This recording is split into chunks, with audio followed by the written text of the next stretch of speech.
All right, folks, if you like that tune, you got Peter Trulin to thank. Peter, thank you again for putting that together for us here on the Rec Poker podcast. I am so pleased to be here because I've got the best freaking job in the world. If you don't know, my name's Jim Reid. I'm Bluff Serini in the home game and at Rec Poker Jim on Twitter. And I get to hang out here with my poker friends, talking about this great game that we love here on the Rec Poker podcast. This is a special edition of the podcast. We're talking about the feature mixed game of the month. But we'll get into that in just a second. First, I have to mention that we're brought to you by the Running Aces, the official sponsor of the Rec Poker podcast.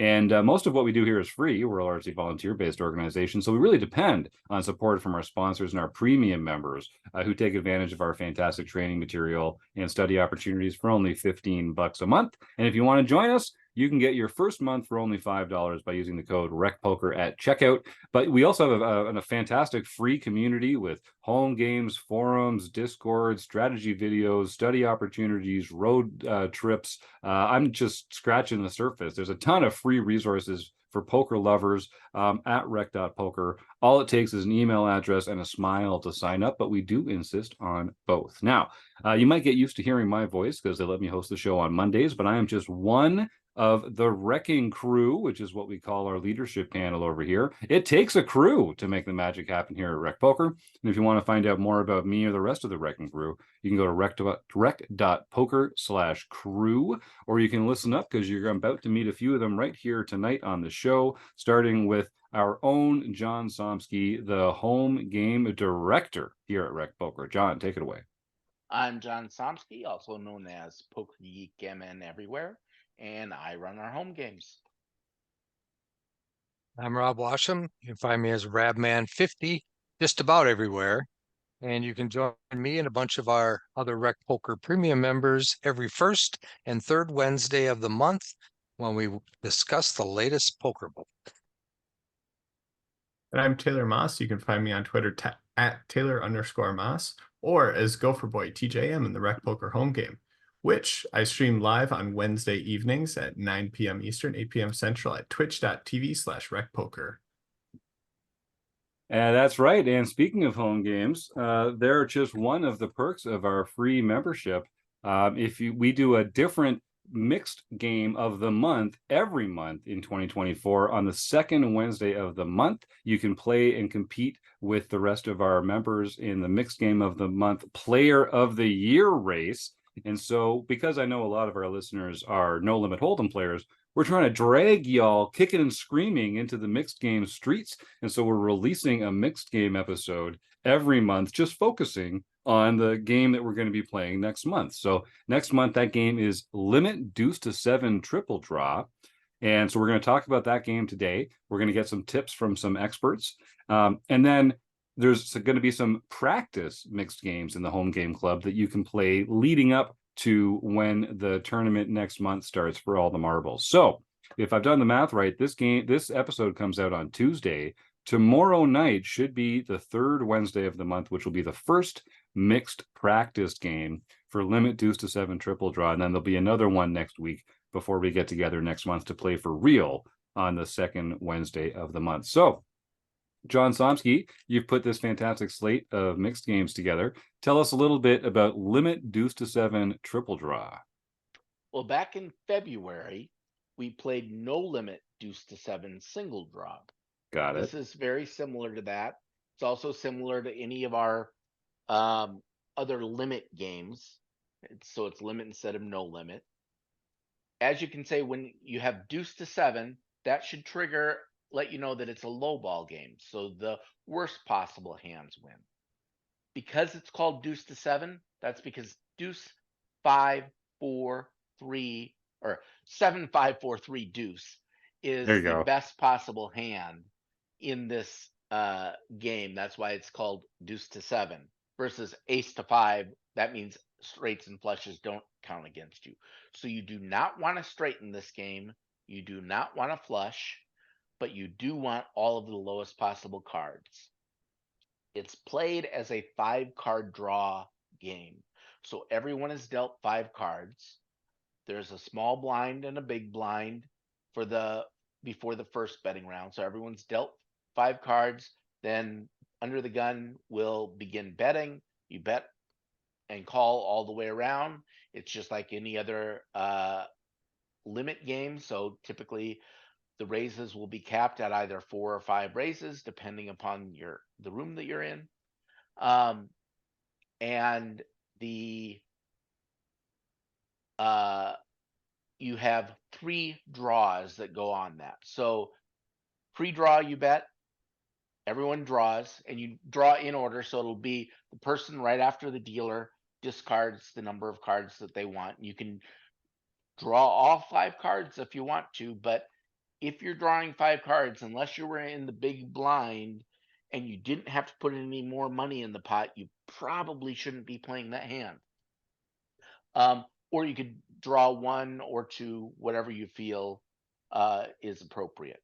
The big difference between this and the single draw game, because you have 3 draws, the strengths of the hand in the end are going to be higher because you have 3 tries to get at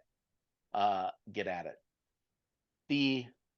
Like I said, you have 3 drawing rounds. After the second and third draw, that's when the big bet comes into play. So the betting has just doubled from the first 2 bet games. In general, you need to have a strong hand to win this game. It will be rare that a jack is going to win it, jack high. A 9 will win occasionally, but you don't feel real confident with it. You really want to have an 8 or a 7. Although if you've got a 7, that's a really good hand. Even if it's a 7-6, you're sitting pretty good. The best places to start, it's awesome to start with both a deuce and a 7 in your hand. You're guaranteed if you have a deuce and a 7, you are not going to get a straight. And it kind of leads you into having one of the stronger hands. If you do not have a deuce and you don't have any 7s, you don't have either one of them, it's questionable whether you want to play. Now, I play those hands all the time, but I probably play more hands than I should in this game too. Other than that, we've learned all of the skills. You've played deuce to 7 before. You've played limit poker before. You've played drawing hands before. So nothing here is new. It's just one more game to throw into the mix. And is this another one of those games where we're sort of starting from the top, comparing hands strength? So 7-6 would lose to 7-5, even if there was, or 8-6 would lose to 8-5, even if the 8-6 hand had a higher lowest card. It doesn't actually matter how high your lowest card is. It matters how low your highest cards are. Correct. Okay. So I'll probably ask you that many more times as we get into these mixed games. A queen jack will beat a king 5. Right. Okay. I like that. Yeah, Rob? Something that I notice when we're playing this in the home game sometimes, some people confuse the fact that ace is always high. And I see it happening. We get to they call a bet on the river or whatever, and they show they have an ace. And they have an ace to a 7. They have an ace 7. Yeah. And in their mind, they're thinking, well, how come I got the ace here? What's going on? So keep in mind the ace is always high. That's why they call it deuce to 7. Not only that, but they also stood pat on the last draw. Right. Exactly. And I wonder what, and then you realize they flip it over and they have an ace in their hand, and you go, well, okay, they don't quite understand the rules. In online, it's very difficult to let them know. So you just, okay, maybe they'll figure it out. A couple things. We talked before about how position is very important in these draw games. Hugely important, because you can, you get a lot of opportunities to bluff your opponent when you're in position. Mhm. And let's say you have a one card draw. Let's say you're sitting there with a jack and everything's 7 or lower. That's not a good hand in triple draw. But if you're on the button and everybody else is drawing 2 or 3 cards, you could stand pat and bluff the heck out of them, especially on the last draw. So keep that in mind. Never draw 4 or 5 unless you're in the big blind. The only time you should be drawing 3 probably is if you try to steal from the button, Mhm. or you're in the big blind and it didn't only cost you 1 bet to see the to see the first draw. So basically, you're going to be drawing 1 or 2 most times. And one more thing, we played single draw. In single draw, jacks could be a good hand. Mhm. Whereas in triple draw, it is never a good hand because you have 3 opportunities to improve your hand. In single draw, you only have that 1. So keep that in mind. And 8 is probably the best, the highest low card that you can usually have to guarantee a win without bluffing your way through it. I like that a Yeah. lot. Yeah, Taylor. Yeah, I feel like it's easy to try and compare this to the no limit deuce 7 single draw version that's out there, but there are a good amount of differences. Rob hit on some really good ones.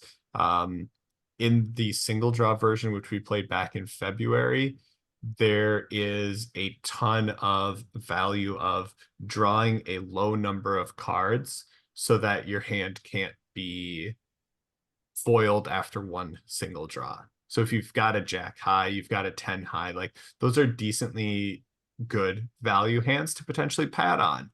Or, if you're drawing to a 9 high and you draw 1, that's a relatively good idea because you have 1 single draw. That is your 1 piece of information that you're giving to your opponent or you're getting from your opponent, followed by the last round of betting. But as you can imagine, with more draws, like John said, the strength of hands goes up. So you have to draw to those stronger hands.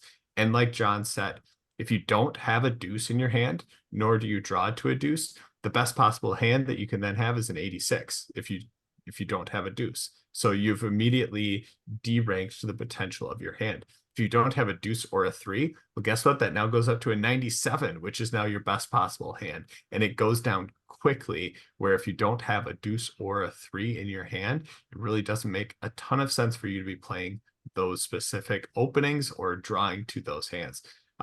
Having the 7, like John said, is good because then it keeps you from potentially foiling yourself by getting a straight. But it's really, really important to have a deuce or a 3, or preferably both when you're playing some of those hands.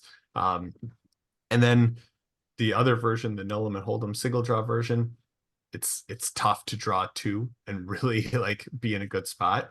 In triple draw, it's 100% okay to draw 2 right away, to keep 3 cards, 3 good cards, and draw 2. And then hopefully on your next draw, you're only drawing 1.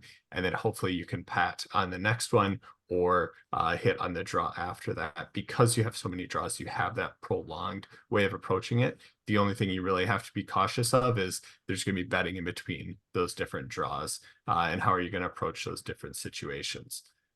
But during the betting, that even adds value to, like Rob said, position is so insanely important. If you can be in position, you can always see what your opponent's drawing. You can always see how they act before you choose to act on that specific draw. You get to see what they draw before you draw. So you have, I believe, like 4 different instances throughout this game where if you have position, you're getting information before your opponent. It can allow you to make better decisions. So position, position, position is the name of this game.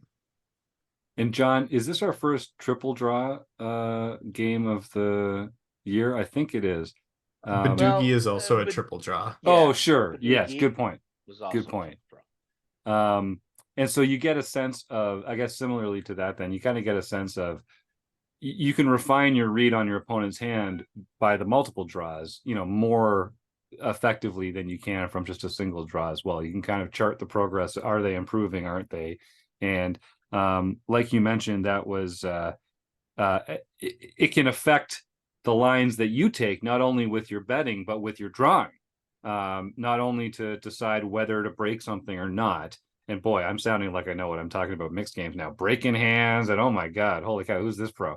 But also like whether to bet or not, because you can try and mislead your opponent to the strength of your hand by the drawing action as well as by the betting or raising action. So I think that's a really interesting part of these triple draw games. Right. To go deeper from what you're saying, just to like add more clarity to it, like breaking a hand and like what we're talking about in some of those spots. Like say you have the button, you have position, and with your second to last draw, you draw to a 97. So you have a 9 high for a low, which is good, but it's not amazing. If your opponent had just pat, you have to be somewhat concerned around the strength of your hand when you drew to a 97. In your next draw, you probably should break the 9 and try and go for a 7 high for your low. If your opponent instead drew 2 and then you hit a 97, you should feel way better about the strength of your hand. What's the likelihood that they can beat a 97? And then if you bet and they call and then they still draw 1 on the last, great opportunity for you to not break your hand, mean not ditch the 9 to try and go for an even better hand because you have a fairly strong made hand. And then you can feel good about that spot. It's why position is great. It allows you that information to decide what should I be doing with my hand in specific spots. And I mean, half the deck is high cards. So anytime someone's drawing, there's a pretty good chance that they're going to get a hand. They're going to get a card that fouls their hand. If you're playing, like a decent, even like you say, Taylor, like a 9 or a 10 high, a lot of the time you're, well, I don't want to say, is it like one of these other games, guys, where like if you're holding a jack high and they draw 1, then you're 50-50 with them or something like that? I feel like, John, you used a heuristic like that for one of the earlier drawing games, but I'm not sure it applies in this case specifically. I might be leading our audience astray. It does. It does. I don't know where that actual breaking point is, if it's at jack or 10 or what, but you do need to be careful. You have to, if you don't have, you probably don't want to start off with, you want to have 3 cards drawing to a good 8. Good point. Don't play hands in general, unless you're in the big blind. Don't play a hand that doesn't have that, at least. You also need to be careful. I can't tell you how many times I've had a deuce through 5 and been drawing 1 card and pushing the action, and then I get the 6 on the river. So you think you've made your great hand, then you look twice and oh no, I've got a straight. Right. So it's gone from a worse than if someone got a pair. Right. So and in this hand, you really cannot be confident at all you're going to win the pot with anything worse than a 9. I mean, even in slowly played pots where it doesn't seem like anyone has anything, a 9's probably going to be the winning hand. Yep. And that kind of stuff matters because all the cards are hidden. So you don't have any sense of what kind of a hand your opponent has other than what they're drawing and what they're betting. So knowing sort of where the thresholds are for value hands feels like that's really important because you're mostly dealing with a black box of information. Right. So to just draw another difference, in Badoogie, if I'm dealt a Pat King out of the box, I'll often play that all the way down depending upon how action goes, and it's going to win some amount of the time, a fair amount. It's a plus EV play to do that.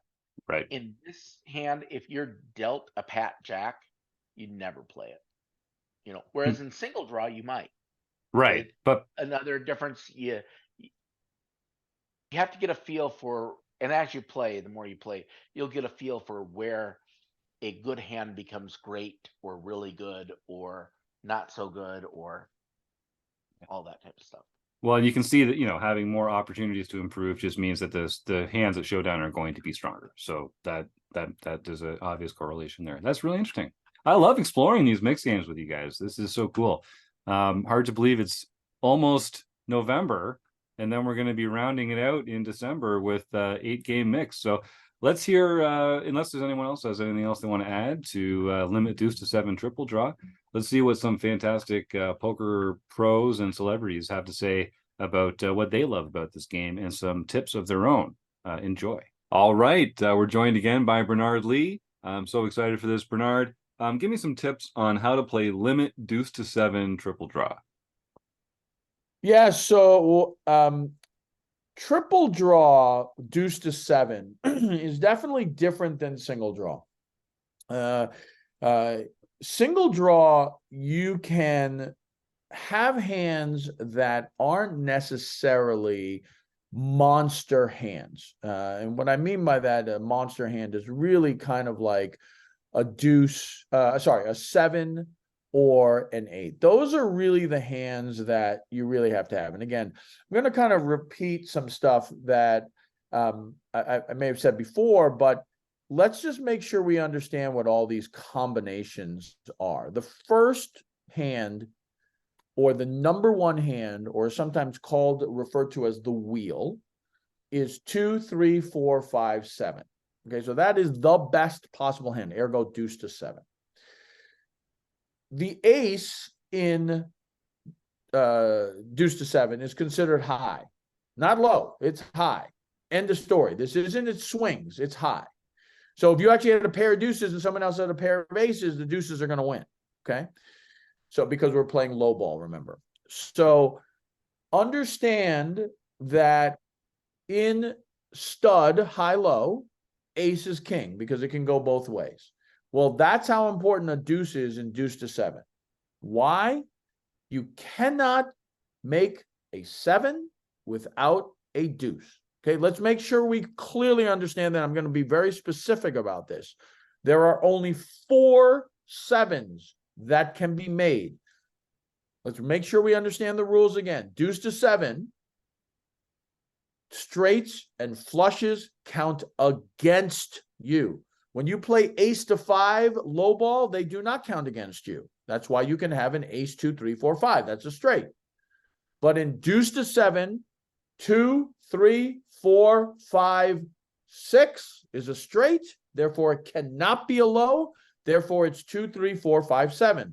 So then what's the next one? 2, 3, 4, 6, 7. Next one, 2, 3, 5, 6, 7. Last one, 2, 4, 5, 6, 7. You cannot have 3, 4, 5, 6, 7. That's a straight. So please understand, for you to get a 7, you must have a deuce. People often, when they play this game, don't understand that right away. And they're playing and they go, well, I got 7, 5, 4. Okay. Yeah, but I have a chance to get a deuce, a 7. You don't have a deuce. What do you mean? You need a deuce. This isn't you had 2, 3, 7, and you could get 4, 5, or 6. You have 7, 5, 4. If you don't get a deuce, you're not getting a 7. Forget the other. You have to have a deuce. That's how specific it is. And also understand that the odds of other people playing, as much as when you're playing no limit and hold'em, the odds of someone holding an ace when they call is pretty high. Well, guess what? If 3 people are calling, at least 1 deuce is out, minimum, if not 2. So you're not really drawing the 4 deuces, folks. You're drawing the 3 at best. So you have to understand how important a deuce is. Have I conveyed this enough, folks? Deuce, huge, huge, huge, huge. Okay. So deuce is massive. Okay. So there's 4 combinations for a 7. Now let's take it to another level. 8's 85. There's 1 combination. 8, 5, 4, 3 deuce. There's nothing more you can do. There are 4 combinations of 8 6s. Okay, so therefore there are 5 of those combinations. And then there are 9 combinations of 8 7s. So what I'm trying to show you is that 8 6 and better, there are 18 combinations. Sorry, 18. 9 combinations. 8 7, there are 9 combinations. So you can see how 8-6 and lower is so powerful, and how 8-7, I don't want to say is a bad hand, but it is not as good of a hand as you sometimes think it is. A lot of people think 8-7. 8-7s, unfortunately, are sometimes like death because you get caught there, looking at it. You get a 7, right? You get 2. Let's say you initially start out and you draw 2, 4, 7. Great starting hand. Now you get a 5. You're like, oh, just need a 3 or a 6. And then on the last card, an 8 slides in, and you think, oh, great, I got an 87. That's okay. Not as good as you think, right? It makes such a massive difference that you have 2, 4, 5, 7, and if you slid in a 3, it would be number 1. If you slid in a 6, it would be number 4. But instead, now you have 8, 7, 5, 4 deuce. We're talking probably like 14 or something like that, right? I mean, that's such a massive difference of where you have, and anyone with an 8-5, 8-6 is going to have a huge advantage over you. So I really want everyone to understand how important a deuce is, okay? I also want you to understand that the straightening scenario is not a good thing. You know, some people look at it, they go, I have 8-6-5. This is phenomenal. I have 3 cards to a 7. It's not as good as you think. You know, you have to remember 7-6-5 and you get a 4. Well, now the 3 is dead and the 8's dead, and the only card that you can really win with is a deuce. And again, I told you, if we're starting out this thing, you're probably down to 2 or 3 deuces left in the deck. Some people get so excited when they look at 6-5-4-3. It's actually a horrendous hand. A deuce doesn't help you. A 7 doesn't help you. Literally, an 8 is the only card that helps you. So you have to be very careful when we're now in single draw. Those aren't as bad because if you pulled a 9, you could win, right? That's not as bad. But in triple draw, because you have to be so tight, it has to be so good. In some respects, you have to relate it to Omaha in the scenario of when you are playing Omaha, you cannot be drawing to the jack high flush and think it's going to win. It may win, but you can't be like, I got a jack high flush draw, let's go. You really need to be trying to drawing to the nuts, right? You want to be drawing to the ace high flush, the king high flush, right?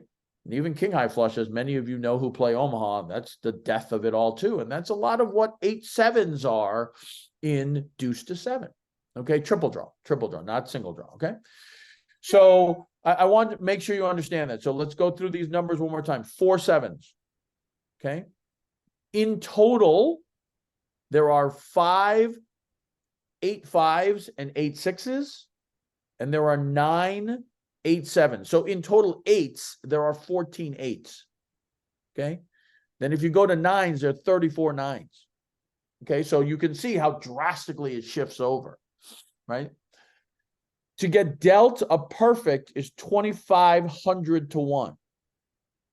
So that's not happening. Okay, it's pretty tough, right? Yeah. So pretty tough to get that. So, but it is just something that for you to kind of think about. With regards to drawing, you definitely want to draw as few cards as possible. I would say 2 is the most you want to. You could draw 3 if you have the perfect 2-7, maybe 2-3, you know, maybe 2 wheel cards. But the only time you really want to do that is 2 situations. One, if you're really like big blind, you know, maybe if there was a limp and it comes to you on the button, okay. Another weird scenario is if you were dealt 3 deuces and a 4. And why I say that is, guess what? They can't have a deuce, right? So it makes it a very interesting scenario that you look at it and go, well, maybe if I pick off a 85, that's probably the nuts because they can't have a 7, right? Again, these are just things to think about. In that line, there is something in triple draw or deuce to 7 that's called snowing. Okay, I'm going to give you that kind of quick reference. Snowing is saying that you have so many good low cards that obviously they can't. If you got dealt 4 deuces, no one can get a 7. It's physically impossible. Physically impossible. So you know that if you push it really hard, that you're representing that you have a 7, they're probably, even if they have an 86, they may, if they're really solid players, they may have to let it go. If people don't know how to play the game, they look at an 86, they have no idea what you're doing, they'll still call, but that is a possibility, okay? Snowing is not easy to do, and it has to be a very specific situation. I've seen people try to snow when they had 3 4s and 2 3s. Not necessarily always the greatest case, because that's great, thank you. But now I have 2 3 5 6 7. I didn't need a 4, right? You know, that kind of thing. Okay. So the real big ones are the deuces and the 7s for the snowing situation. Okay. Let's talk a little bit again about position. It's absolutely critical in position. Deuce to 7 triple draw. The betting goes pretty, if you play in a triple draw game where everyone knows what they're doing, it is a combination of 2 things. It is one of the fastest games you'll play, but it actually ends up being one of the biggest betting games in limit, because there is very little checking. No one will, rarely do you have check in a round. Rarely. Because when that happens, somebody has the lead. So as we start this whole thing out, someone raises, pre-draw, someone raises, call. They will draw. Often the person will have a card lead. In other words, they'll take 1, other people will take 2. When you play this game, it's blindfolded. You just bet. You don't even look, you don't have to look at your cards. I have a 1 draw, you have a 2 draw, I have an advantage, bet. It's not really even a continuation bet. It is, you have an advantage, bet. So it's a very easy bet, call. Okay, next. Draw. So there's very little checking when it comes to it. And so that's why when you play this game, and if you play it in a tournament setting, later on, you cannot get involved in a hand unless you're ready to go, because you are just going to lose so many chips so quickly, because you're going to have to put in the full amount of bets. This isn't a 7-card stud where you may be able to check around. You cannot check. You will not check around. I promise you, you will not check around. So once you commit, you're going. You've got to go. Talking about position one more time, it's paramount in this game. The reason why it's paramount, ironically, is not as much in the first or second draw, but obviously the last draw. So like the first draw, if someone called, and I called from the small blind, remember we have 3 draws. It's absolutely irrelevant what they are going to draw. If I have 2 4 7, I'm throwing away 2. It doesn't matter what they're going to do. If I have 2 4 8, it doesn't matter what they're going to do. I'm going to throw away 2 and I'm going to draw 2. So position in that spot doesn't matter. Okay. Often what happens is you put down your 2 cards. The dealer doesn't give you them. He goes around the entire table first, asks what everyone wants, makes a determination, says 2 1 2 1, basically how many cards, and then slaps down the 2 cards, pushes them forward. In old school, they would slap the cards down and then slide them to you so they didn't flip over. In today's world, a lot of them, they like pitching them. Doesn't matter, but it's absolutely critical that you don't actually flip over a card, because this is obviously a cards hand down game, not card up game like stud. So as I said, the first and second draw, typically it doesn't matter. The reason why position matters more is the last draw, whereas let's say there's 2 people left. This is where it becomes similar to no limit deuce to 7, where, okay, and let's go over those rules. Jack, Pat, or Jack, you have a Jack low versus a 1 draw, 50-50. Ace king versus a pair, similar. If you have a queen and a 2 draw, and by the way, if someone's drawing 2 in that scenario, please tell me so I can go to that game every time and play against this person, because I will play against them all day and night. It's amazing when you see it. You'll still see it. But the point of it is that you want to make sure that you're in position in that so that you can tell. And so sometimes you will win a deuce to 7 triple draw with a 10 on the end. You'll pat it down, you'll check it down, right? You won't even think twice about it. But think about that. You're out of position.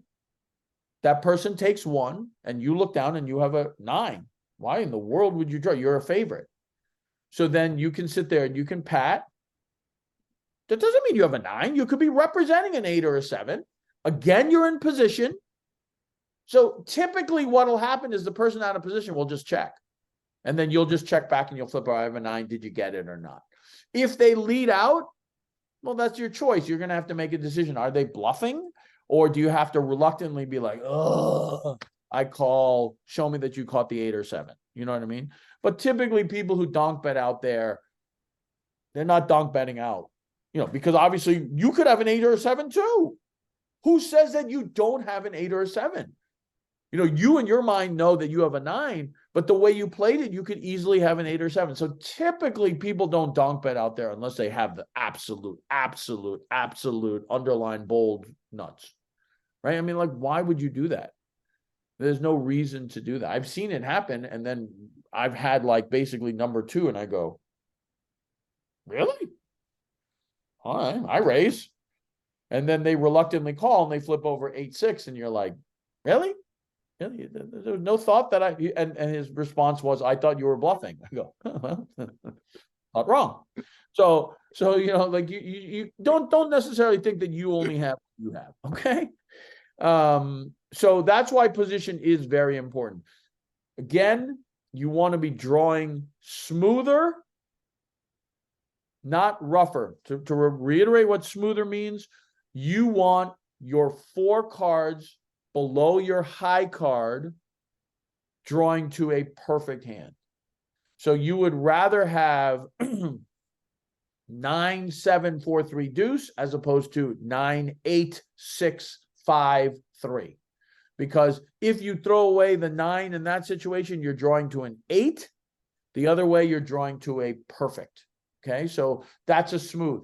To have a rough hand, you don't want a rough hand. You obviously want smoother hands. In earlier position, you want smoother hands as opposed to later position where you could potentially have rougher hands. Why?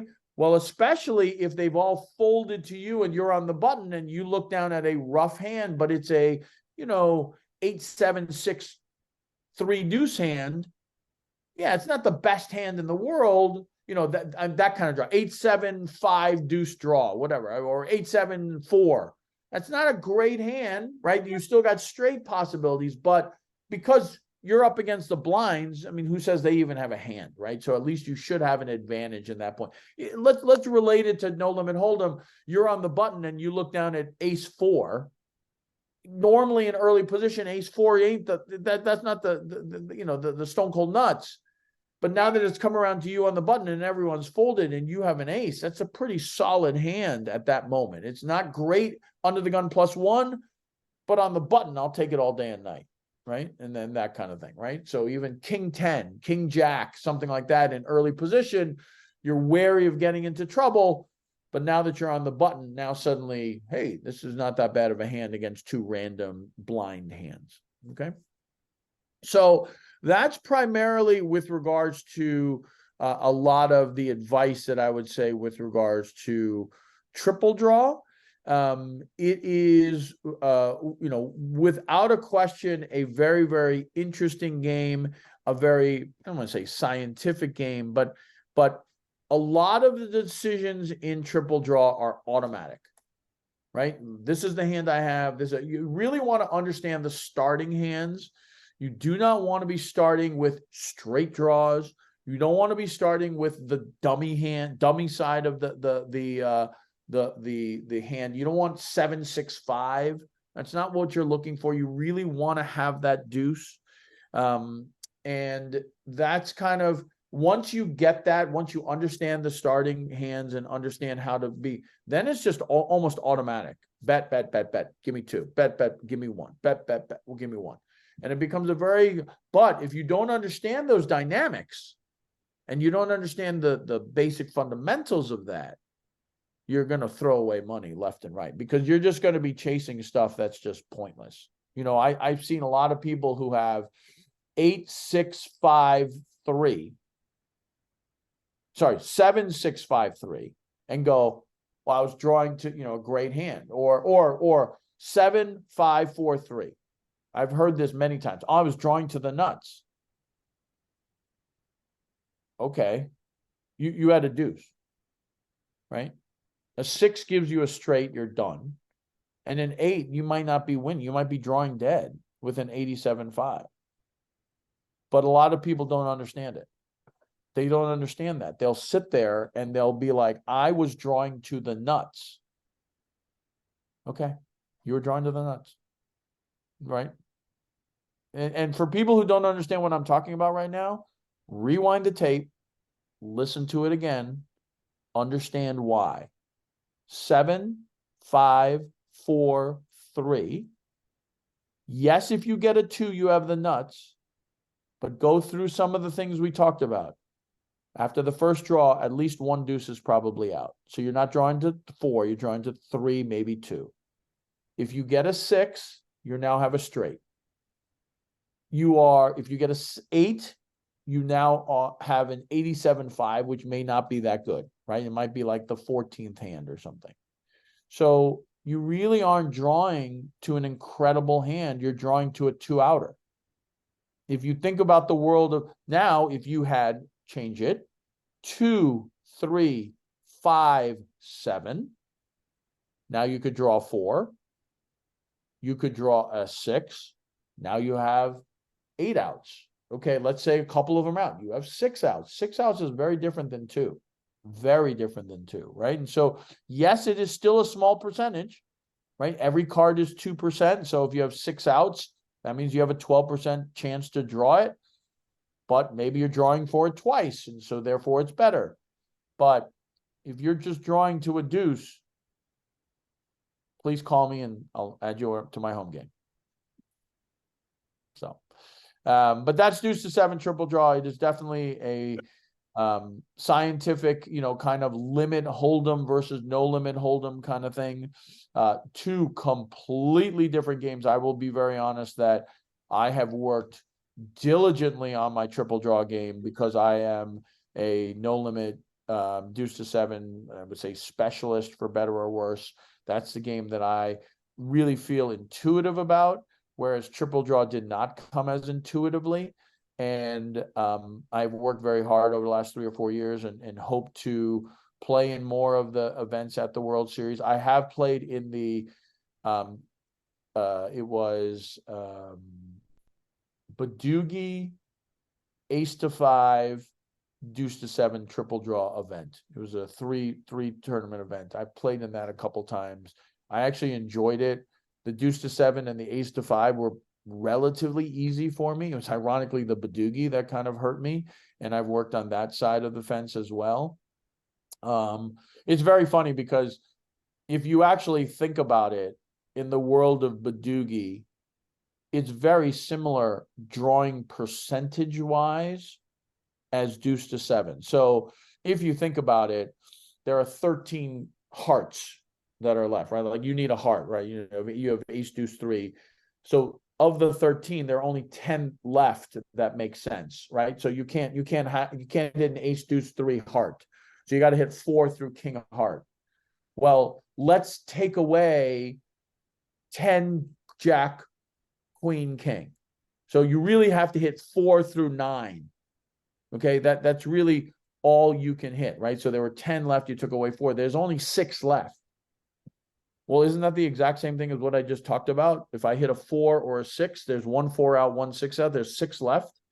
I don't know why I hit the 4 6 much easier than hitting a specific heart.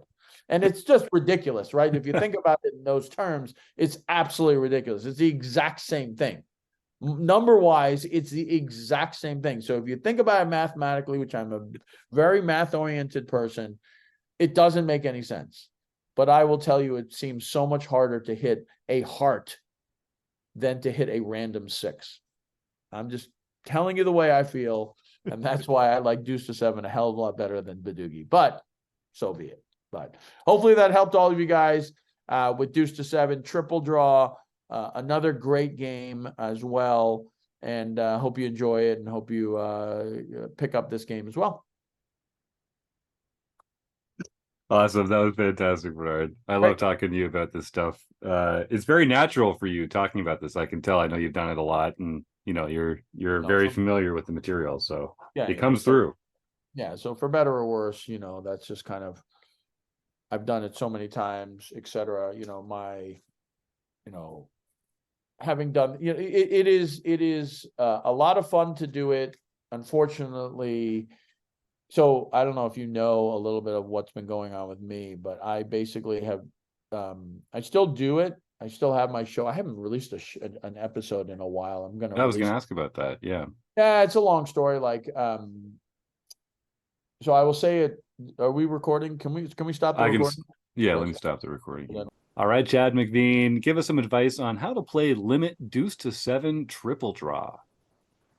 Deuce to 7 triple draw is actually probably one of my favorites of the mixed games. A good tip that I find for my own play is if I'm in the blinds, I just need to have 2 cards that are between deuce and 7 in my hand to start with. You've got 3 draws, but you're going to get a good scene. You've already got money in the pot. When you're outside of the blinds, have 3 cards to start with that are between deuce and 7. And that way you have a better look. Being in position also is really important because you'll be able to see how many people have drawn ahead of you and have an idea of how strong their hands actually are. You surprisingly enough, with it being a limit game, you can definitely bluff a lot in this game. One other tip, if you're playing this live and there are many players in it, seeing the flop, the dealer is going to probably run out of cards. So there'll be a shuffle of the muck.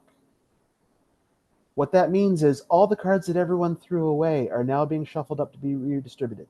So in that situation, being first to act actually is better because there's a better chance of you still having those original cards before the muck has been shuffled in.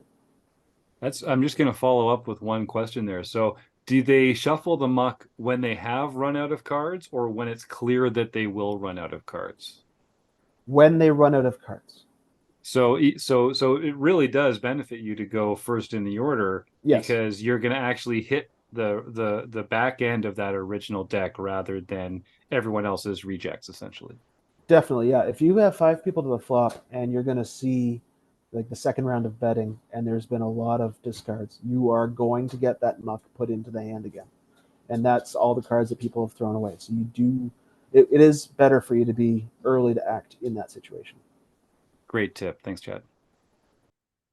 All right, Chris Fox Wallace, give me some tips on how to play limit deuce to 7 triple draw. We'll start with the same thing that we talked about in Badoogie. If you're going to draw 2, flat. If you're going to draw 1, raise. If you're pat, raise. Right? If you're opening, obviously you're always raising. They're almost never a game where I recommend people open limp when they're playing limit. That's crazy. But 3-bet those 1-card draws and those pat hands, and if they're not good enough to 3-bet, throw them away. And flat those 3-card hands, and if they're not good enough to flat, throw them away. Let's see, what else do we have here? I've got a bunch of notes on this game. Remembering to draw a lot of cards is also important. The value of drawing a bunch of cards. I see people frequently, this is a mistake I see like in the 2040 and 4080 games here in Vegas. They will get like a pat 8-7 against a fairly tight range where they get 3-bet, and especially if it's like an 8-7 5-3 deuce or something, right? You have a potential draw to the nuts against a tight range where you might be drawing dead, and you should actually be breaking it. I see people show down 9-7 in those spots sometimes, and like you have to break that. Right, I'm a big favorite drawing to a 7-6 against your 9-7 5-3 deuce. Right, so you have to break those hands, and drawing a ton of cards is really valuable in these games. So if if you're drawing 3 to a 2-3-7, right? You're always never leave home without a deuce, and then have a 7 if you can, right? A deuce in your left pocket and a 7 in your right is the way to leave the house if you're going to play this game. And playing a 7-3 is much crazier than playing an 8 deuce, but the 7 deuce is nice if you're going to play a 3-card hand.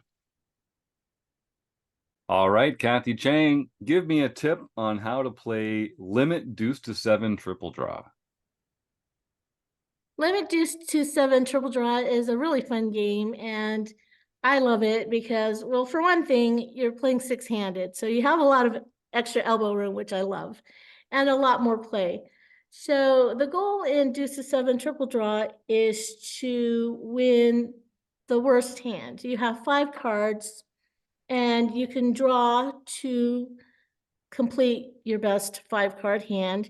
And the best 5-card hand in Deuce to 7 Triple Draw would be Deuce 2, 3, 4, 5, 7. And to achieve that, you would want to always have a deuce and try to always have a 7 and maybe 2 or 3 of these other low cards, because that's the way that you can make the best Deuce to 7 Triple Draw hand. Okay, Mike Patrick, give me some tips on how to play limit deuce to 7 triple draw. All right. Well, the one steadfast rule that has always been in play with limit deuce to 7 is do not leave home without a deuce. The deuce is the most powerful card in this game. A lot of people think that the 7 is equally as powerful. It really isn't.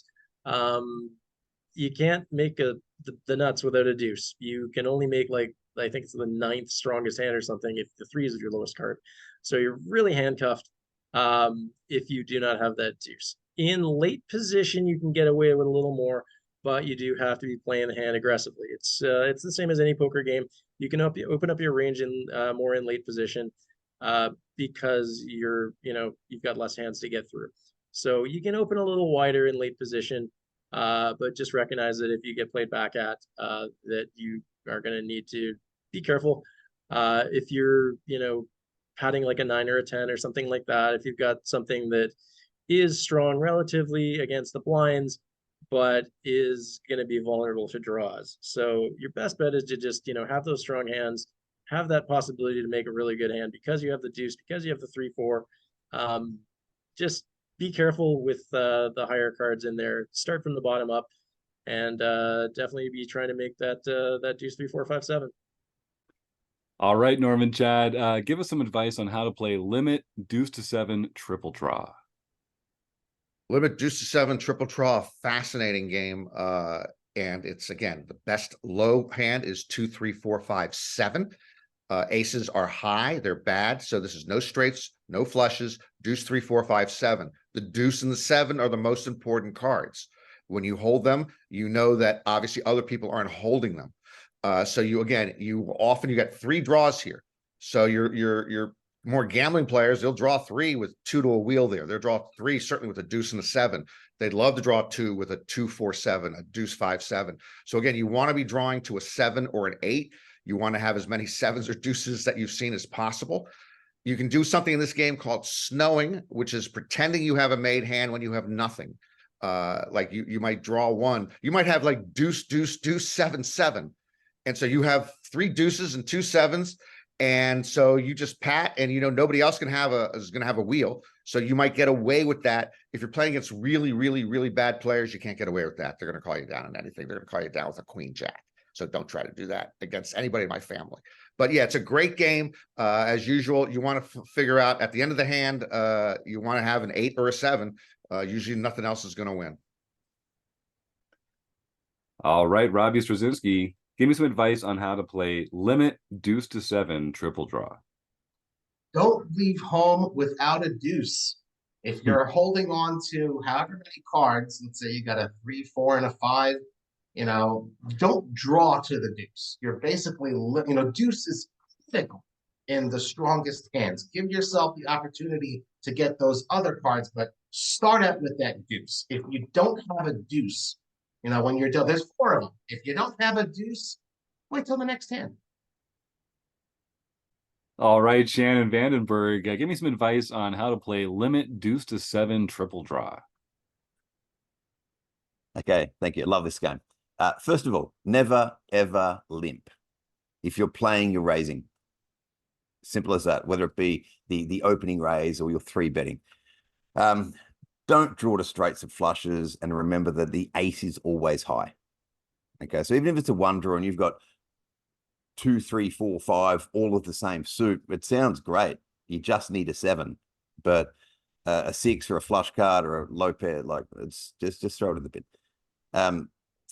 Initially look for 2 draw hands, and by that I mean the hands that you just drawing 2 cards to. So like 3, 4, 5 is going to play much better than like your 8, 7, 6 and things like that. So and snowing is not for the weak and those with heart troubles. So if you're going to snow with deuce, deuce, 4, 4, 7, then just don't give up on it. If you've decided that's what you're going to do, then do it. It won't always work, but you've got to throw some snow into your game. Absolutely.